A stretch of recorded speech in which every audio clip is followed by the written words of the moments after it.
अच्छा चल यार, मैं लेट हो रहा हूँ, मुझे जाना है। अरे सुन, अभी हाँ? तो आया था, इतनी जल्दबाजी में अब कहाँ जा रहे हैं? अपने अन्नदाताओं को सपोर्ट करने।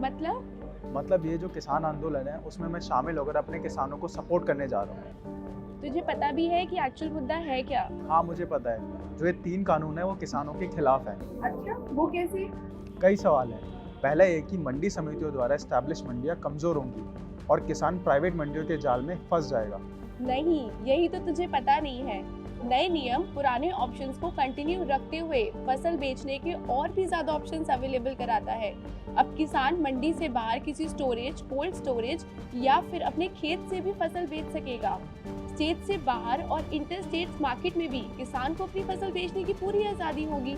इससे कंपटीशन बढ़ेगा और किसान को ज्यादा कीमत मिलेगी। नए ऑप्शंस के अलावा पहले की तरह ही मंडियों में फसल बेचना और एमएसपी पर सरकार को फसल बेचने का ऑप्शन वैसे का वैसा ही रहेगा। इसके साथ ही सरकार का ये भी प्रस्ताव है कि स्टेट गवर्नमेंट्स इन निजी मंडियों के रजिस्ट्रेशन की व्यवस्था लागू कर सके और ऐसी मंडियों से स्टेट गवर्नमेंट्स एपीएमसी मंडियों में लागू शुल्क की दर तक शुल्क निर्धारित कर सकेगी। अच्छा ये बता, किसान की जमीन पर बड़े उद्योगपति कब्जा कर लेंगे तो किसान तो अपनी जमीन से भी गया। नहीं, नए कृषि करार अधिनियम के अंतर्गत कृषि भूमि की बिक्री, लीज और मॉर्टगेज पर किसी भी तरीके का कोई कॉन्ट्रैक्ट नहीं किया जा सकता है।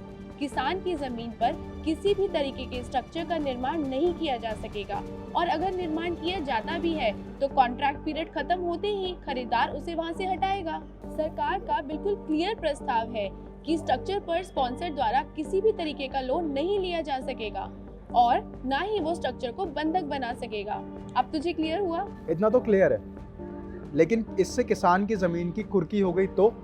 इसके लिए भी क्लियर प्रावधान है कि किसान की जमीन के विरुद्ध किसी भी तरीके की वसूली के लिए कुर्की नहीं की जा सकती। किसानों को विवाद निपटाने के लिए उन्हें सिविल कोर्ट में जाने का विकल्प नहीं है, जिससे उन्हें जस्टिस नहीं मिलेगा। नहीं, ऐसा नहीं है। किसानों को जल्दी, कंफर्टेबल और कम खर्चे पर जस्टिस मिले। इसके अलावा विवाद का समाधान लोकल लेवल पर 30 दिन के अंदर हो सके, ऐसा प्रावधान किया गया है। और फिर भी कोई डाउट है तो नए कानूनों में एडिशनल सिविल कोर्ट में जाने का विकल्प भी दिया गया है। अच्छा ये बता, किसान को अपनी उपज एमएसपी पर सरकारी एजेंसियों के माध्यम से बेचने का ऑप्शन खत्म हो जाएगा और जिससे कि जो कृषि व्यापार है वो प्राइवेट हाथों में चला जाएगा। नहीं, यही तो समझने वाली बात है। एमएसपी की व्यवस्था और सरकारी खरीदी में कोई इंटरफेयर नहीं किया गया है। एमएसपी केंद्रों की स्थापना का पूरा अधिकार स्टेट गवर्नमेंट्स के पास है। वो चाहे तो इन जगहों को मंडियों में स्थापित करने के लिए पूरी तरीके से आजाद है। केंद्र सरकार द्वारा लगातार एमएसपी पर खरीदी की व्यवस्था मजबूत की गई है और अगर फिर भी कोई डाउट है तो एमएसपी के संबंध में केंद्र सरकार लिखित में आश्वासन देगी। अच्छा ये सब तो ठीक है, पर सरकार कृषि सुधार कानूनों को निरस्त क्यों नहीं कर देती? ये सब किसान के फायदे के लिए ही है। और रही उन प्रावधानों की बात जिन पर किसानों को आपत्ति है, तो उन पर भी सरकार खुले मन से विचार करने के लिए तैयार है। इससे तो किसानों का भला होगा और सरकार जो कानून है वो किसानों के हित में लेकर आई है, तो इतना हो हल्ला क्यों?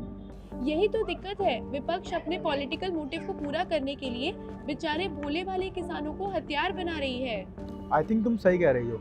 मैं भी अनजाने में गलत बातों का साथ देने निकल पड़ा था। अब मैं अपने किसान और सरकार के साथ खड़ा हूँ।